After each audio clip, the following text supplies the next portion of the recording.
Okay, I'm going to give you guys a quick update on where we're at with the Telecaster project. It's been about a week, I think, since I posted last, so I want to let you know where we are and how things are looking.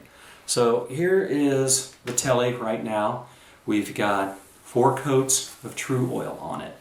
And I have some videos coming up here that you guys can watch and see how the project processes look going forward. Been trying to keep a good log of that. So last Monday night is when I put the first coat on, and I don't have any footage of what it looked like when I first did that. And it's probably a good idea because I wasn't really happy. I put the first coat on, I started with the edges, and immediately it turned dark, I mean really dark. And I was a little bit shocked by that because I didn't expect it. And I don't know really if I had enough information to properly assess that opinion on to begin with. Because when I did the paint sticks, I didn't have any end grain to really look at. I was just doing the flat surfaces. So when I did the end grain and it turned dark, I was just thinking, oh no, what happened? Then when I did the flat surfaces, the front and the back, they also got really dark. And what it looked like was a piece of mahogany with walnut ends. I was literally sick to my stomach when I saw it. So I called my brother that night and I was like, it's ruined. I don't know what happened, but with the wood and everything, it's a disaster. So anyway, I had a really busy week last week. Was not able to work on it. In fact, I don't even think I looked at it until Thursday. And when I went downstairs and looked at it, I thought, well, you know, this really isn't so bad. It had dried, it had cured somewhat, and it really started to look good. So I got it upstairs in the light, took it outside, and you know, I had to reevaluate where I was. I really thought it really came out pretty well so far. So the first coat didn't have a lot of luster. It soaked it all up, as we would expect it to. And my next concern after seeing it was these end grains here and here on the back, the book matched grain. They were really dark, really muddy, so I wasn't really sure what I was going to do with that, but I went ahead and put a second coat of Tru Oil on, I think on Friday, put a third coat Saturday, and a fourth coat on Sunday, and here we are Monday, so it's dried up. So you'll get a look at that as we go forward. But you know, as you can see, the end grains seem to have come back as I built up a bit of a shine, and the light's penetrating a little bit better now. I think that was what was happening. What was happening was the light wasn't penetrating well because it was rough and I wasn't getting a good visualization of that end grain. But I think it's come back. I think it looks really pretty good now, pretty solid.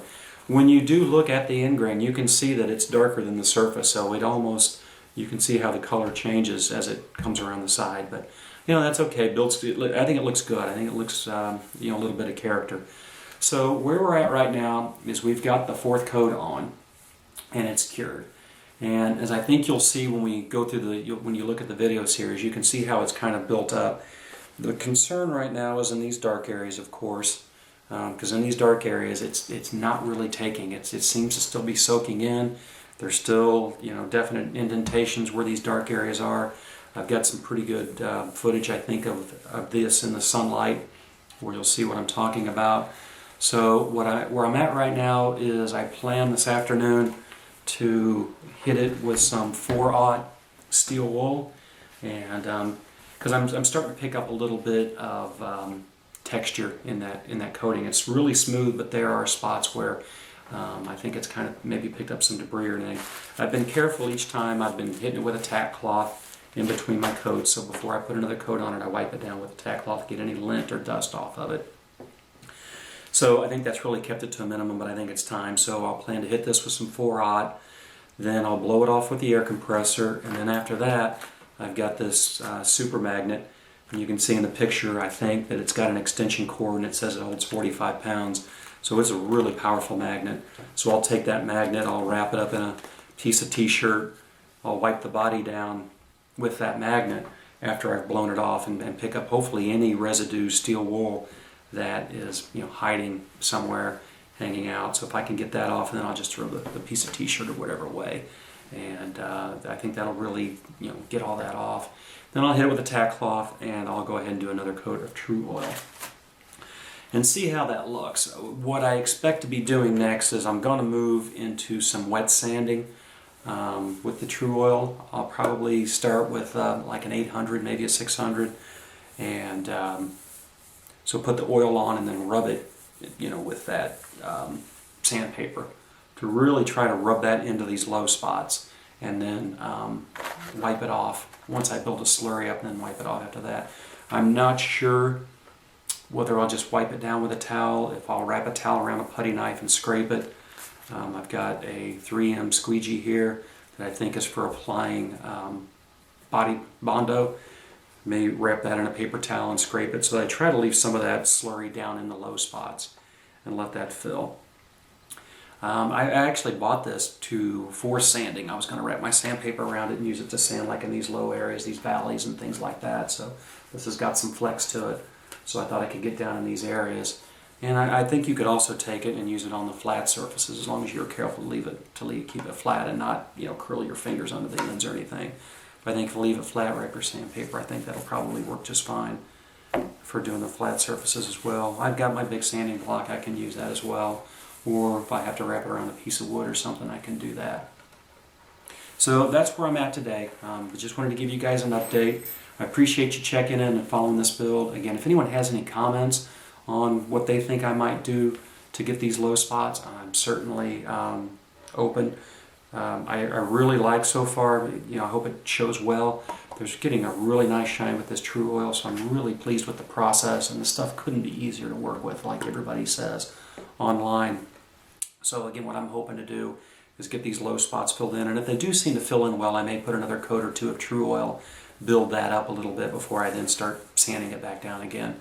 And as I mentioned before, the plan is to take it down to a 2000, and then we'll go into the rub it out and then wax it out after that. And I'm hoping to really have a nice, even, flat luster on this, a shine. Almost, I'd like for it to look quasi like a lacquered finish. I don't think I'll get the depth of shine that I will, but I think it's got a really good look right now, and I'm really pleased with it. So again, thank you guys for watching. If you have any comments or any suggestions for me, just leave those below, and I'll be happy to look at them. And until we check in again, thanks guys for watching. Take care.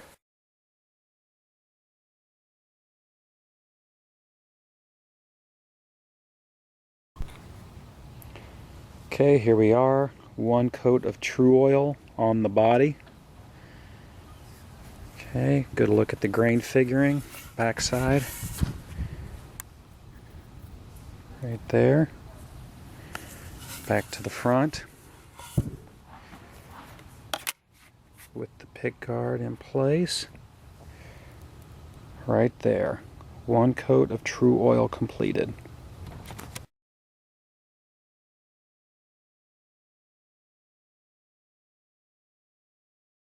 Let me know when you're ready.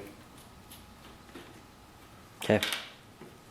Okay, what we're doing here, this is the second coat of Tru Oil.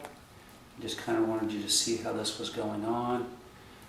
You can apply this, as I understand, with either your fingers like this, or you can use a napkin or t-shirt or something like that to use to rub it in.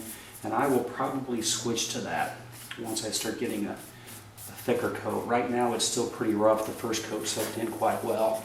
So this is probably going to be a fairly heavy coat, the second one. I don't know if you can see in the light. Can you see in the light the difference of the shine, where it's going on and where it's not? But if you look at that, you might be able to catch that. So I'm really kind of rubbing it on back and forth and in a circular, and then I'm coming back and wiping it with the grain for the final rub down. So we'll keep doing that. We'll get this coated, and then we'll check in later. Okay, the second coat of Tru Oil is dry. Getting ready to apply coat number 3. Don't know if you can see or not the luster, but still got a lot of grain filling to be done in these dark areas. Yeah, you can see that pretty well, I believe. So that's what we're doing. We're just trying to build up coats. You can see there again where the grain is not reflecting. So that's all what we're trying to fill right now. So 2 coats done. Coat number 3 coming up next.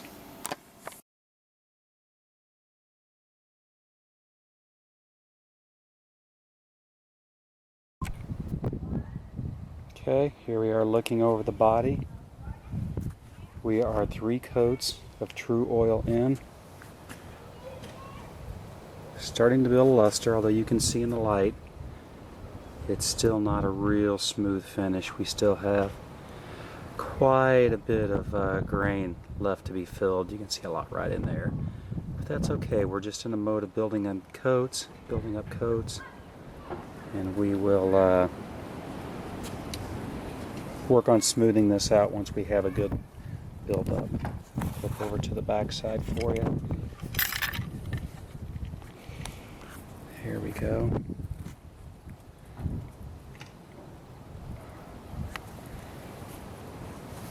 Again, let you see the grain against the sun.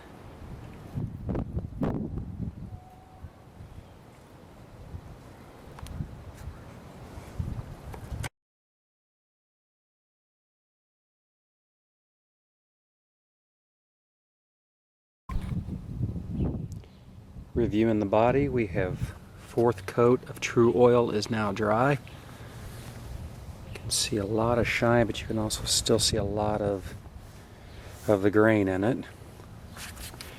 Bring it down low.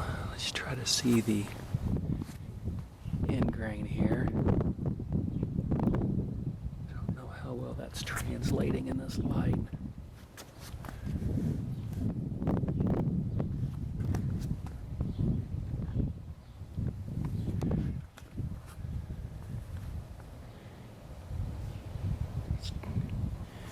Let's look at the back.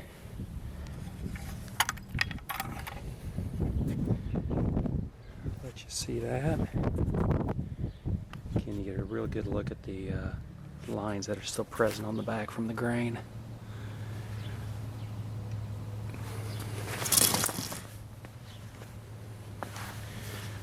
Hand on around the body. Let you see that. Good.